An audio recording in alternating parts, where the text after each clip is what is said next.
And welcome back to the Southern Scene. Well, she's a local author and motivational speaker, and she has quite a compelling story. And she joins us now on the Southern Scene, and we're so glad to have her here. Thanks so much for joining us, Jenny Lynn. Thank you, Natalie. Jenny Lynn Anderson, of course, has written the book Room 939, 15 Minutes of Horror, 20 Years of Healing. And if you haven't picked up this book off of the bookshelves, now's the time to do it, because if you want to read a truly compelling story and a true story of healing, this is the book for you.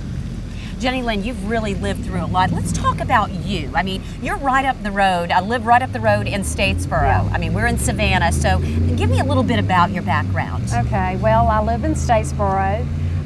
Grew up and went to Georgia Southern College, where I graduated with a public relations degree.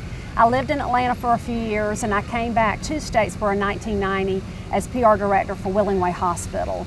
And I have a husband and two wonderful daughters, Morgan and Allison. My husband's Mark, and you know our family, and so I grew up in Bullitt County as well. But I remember you as just so vivacious and a true leader. I mean, I think you were co-captain of the cheerleading squad, but your life changed a lot after you had, a particular instance happen to you. Can you tell me a little bit about your story? I think about my career in PR, and I had worked in Atlanta in public relations at the Georgia World Congress Center, and I loved what I was doing. I loved marketing and public relations, and at the time when this happened, my sexual assault, I was actually the PR director for Willingway Hospital, and I was on a business trip. And before this happened, I would just say that I always felt like I was an independent woman. I was the daughter of Judge Faye Sanders Martin, and I was raised to believe that I could do anything that I'd ever put my mind to. A lot of us know your mom and has always been a very, very strong woman. Yeah, she was a role model. I mean, she was a trailblazer, and my sister Jana and I believed that we could do most anything because our mother had, like so many people do. I was at a business conference, and I was in a downtown Atlanta hotel, and the game plan was this. We were going to go back to our hotel rooms, freshen up, and I was to meet my marketing director and a trade magazine editor in the lobby at 8 o'clock, and I was going to do what I love to do, is pitch story ideas to this man. And I was just thinking about this when I was exiting my hotel room, room 939. My room 939, was the last door at the end of the hall.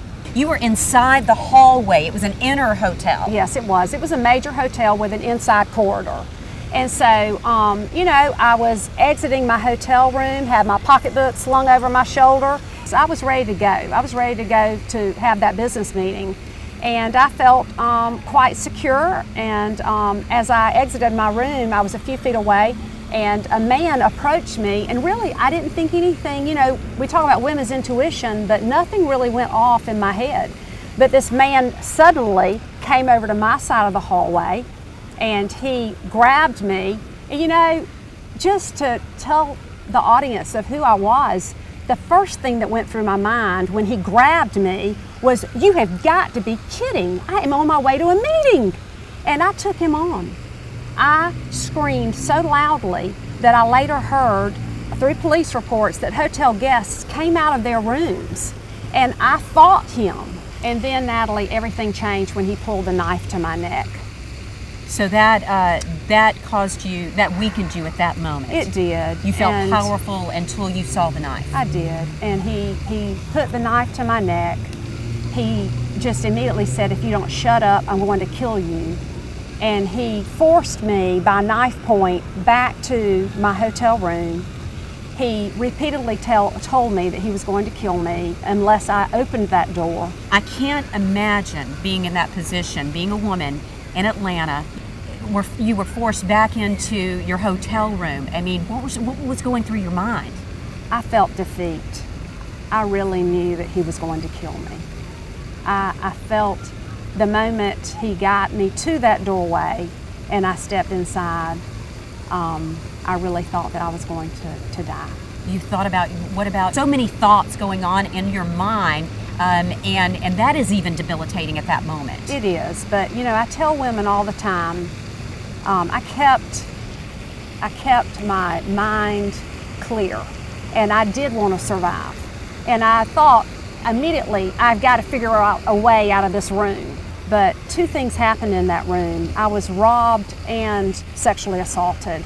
And after he robbed me, he just repeatedly kept telling me, I'm going to rape you. And he was quite firm. He was very intent on telling me what he was going to do. I did what most women would do. I begged him not to do that. And I just didn't want to take my clothes off. You know, I decided either, Jenny Lynn, you're going to live or you're going to die. And I chose life. But in that, even though he was doing this to me and he sodomized me, I kept thinking, and I prayed to God, even though I didn't have a relationship with him at the time, I prayed to God to save me. And I tricked him into believing that my boss was coming back to my hotel room. And so I tell women, men can overpower us, but we can use our brains. That's and exactly I outsmarted him. And that's what you did. And what was his reaction? Well, I could tell he was getting worried, and he got off the bed and he went to the door and he opened it ever so slightly. And in that crack, the light came in from the hallway, and my eyes met upon the eyes of a housekeeper. And in that moment, I thought, dear God, you have saved me. And I started screaming to the top of my lungs, he's raping me, he's going to kill me.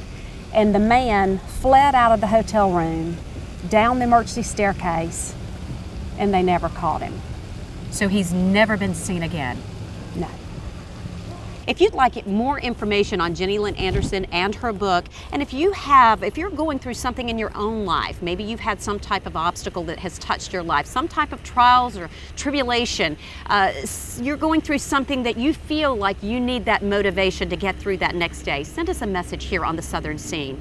We'll put you in contact with Jenny Lynn. You can also visit her website. You can see it right there on your screen. You can also visit our website and our Facebook page. Don't go away. We'll be back with more of the Southern Scene right after this. Stay with us.